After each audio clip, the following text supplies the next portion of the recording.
Hi, hello. Welcome sa YouTube channel ko, The Guzman Water Equipment Enterprises. Ito yung part 2 nung ah, TDS rating ng mga iba't ibang water sample nung may una kong part 1. Hindi natapos, nabitin, masyado ng mahaba masyado, naputol na yung ating video. Kaya itutuloy natin yung color, odor, and taste. Tutuloy po natin yung review ng una. Ito bali, ito yung part 2 niya. Yung part 1 medyo mahaba. So ito po yung unang ni-review natin, puro mga nature spring product. So sinama na rin natin yung local water district natin. So ito, tatabi ko muna yung mga iba't ibang produkto dito. Yan. Binabaan ko na rin ang camera. Na-adjust ko ng konti. Mataas kanina. So, naputol yung ating unang video sa sobrang haba. Naka 30 minutes na pala tayo. Hindi ko na mamalayo. Tutuloy ko lang. Nakuha na natin yung TDS rating ng bawat product at saka local water district dito, tsaka mga water rebuilding station sample. So, tsaka itong pet bottle nating pet bottle product na isang kumpanya. So try na natin yung kanya color, odor, and taste. So ito yung naunang sinuna natin, water district dito, yung local water district dito. So tuloy lang natin yung kanyang yung kulay, malinaw naman. Yung amoy, wala namang amoy. So yung taste,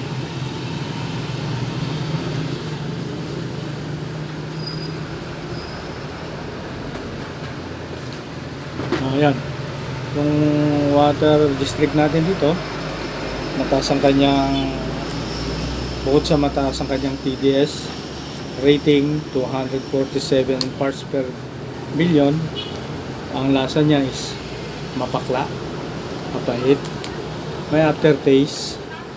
Siguro lasang, yung amoy ng chlorine na yun, kasama sa kanilang mga paglilinis sa kanilang tubig, sa kanilang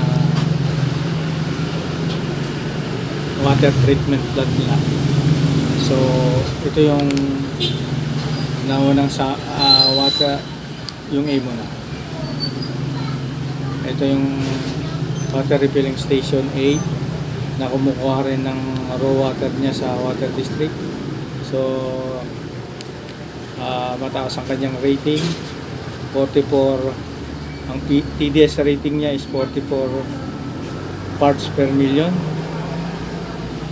Wala naman siyang amoy, malinaw naman siya. Kaya lang considered as mineral na siya kasi marami na siyang mineral. 44 siya.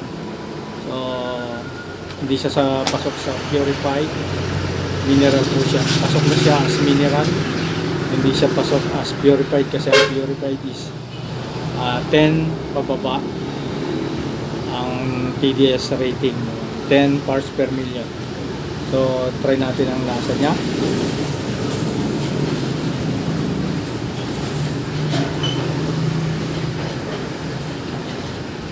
Since mataas na rin ang kanya mga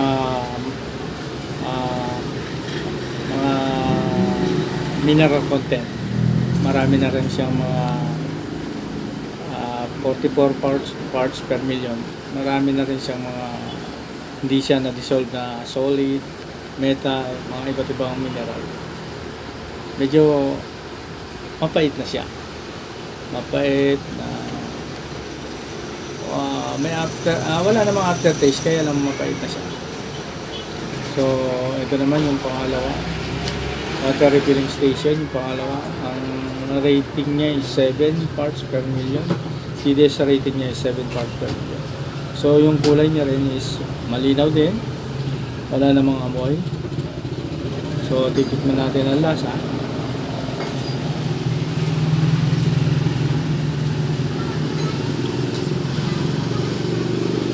So, ang lasa niya,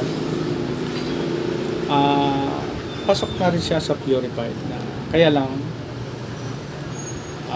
wala siyang flavor, parang hindi siya katulad ng mga bottled water na manamis-namis. Ito wala siyang pait, as in water lang siya. So yung ito naman, yung TDS rating niya is 1 parts per million.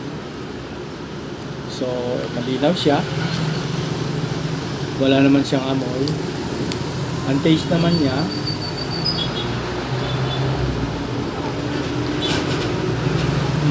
mabango siya, matamis, lalo na kung isa-serve na malamig. Yung kanyang parang lasang buko, talagang malalasahan, may lasang buko. So kaya lang siyempre medyo may kamahalan, 15 ang isang 500 ml, samantalang ang ating mga water refilling station is 25 to 30 pesos ang isang 20 liters na container. Yun lang ang disadvantage at advantage niya. So yung ating mga water refilling station, bagamat medyo mataas ang kanilang TDS rating, is mura siya. Dinideliver na rin sa ating mga kabahayan. Yun yung Nature Spring niya siya, purified. Itong wet, ito yung kanina, pareha rin sila ng TDS rating, 1 parts per million din ang TDS rating niya. Kaya lang sa mga pet bottle, ang ginagamit nilang yung ginagamit nila minsan sa mga ibang mga pet bottle, yung mga bottled water, nakikita ko, nababasa ko is yung milligrams per liter ang gamit nila. So tuloy lang natin. Itong wet naman na sample natin, pareha lang silang muhan. Try natin. Kulay niya is malinaw naman, wala naman siyang amoy. Since isang kumpanya sila, matamis pa rin, lalo na kung malamig. Kung isa-serve mo siyang malamig, nangingibabaw yung tamis, yung parang mabango siya, matamis. Dala na rin siguro ng mga carbon CTO na ginagamit sa kumpanya. Ito naman, Nature Spring. Yung alkaline ng Nature Spring, pH 9. Ito yung kanyang naisalingan na malinaw. Wala naman siyang malinaw siyang tubig niya. Walang amoy. So, try natin na ito.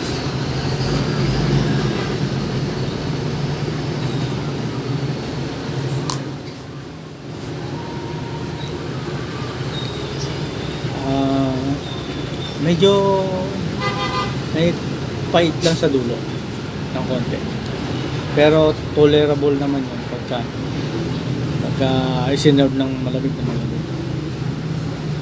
May mga benefits din siya sa katawan dahil ito'y masyado kasing acidic na raw yung nakalagay sa chart niya. Pagka nasa chart niya is ito 3.64.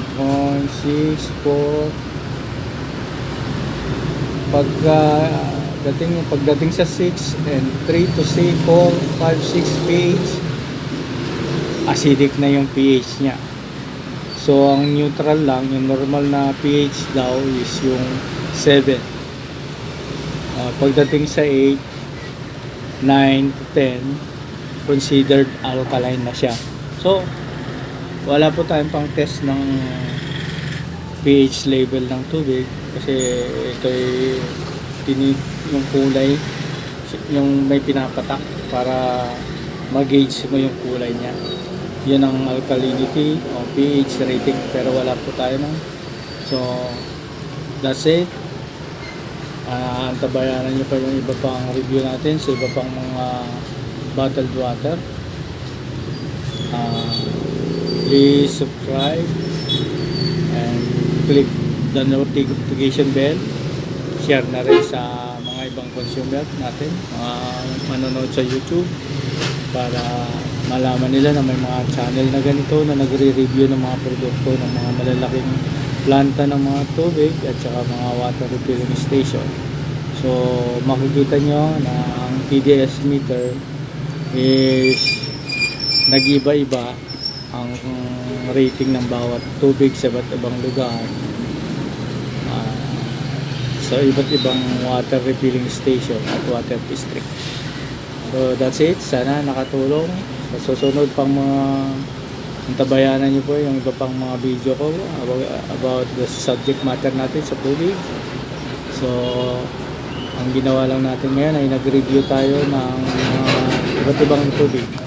So yung iba pa, antabayanan nyo pa yung i-review natin itong Wilkins at saka itong Sami, tapos itong Absolute is pinakamura sa market. Absolute ay yung Summit water pala, ito ang pinakamura, 13.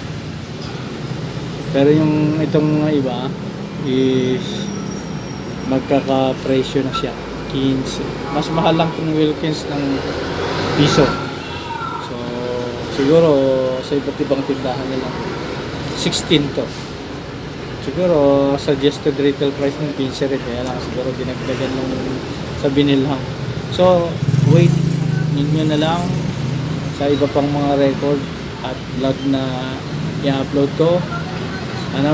Mag-subscribe kayo para itong mga ibang mga malalaking bottled water na to ay i-upload din natin kung anong review natin sa TDS rating niya, sa odor, taste at color niya, ng mga sikat na malalaking pabrika na bottled water. So that's it. Sana nakatulong. Sana i-share nyo rin to. Subscribe po kayo. Para ma-notify po kayo sa iba pang video na i-share ko sa YouTube. That's it. Thank you and God bless. Bye-bye.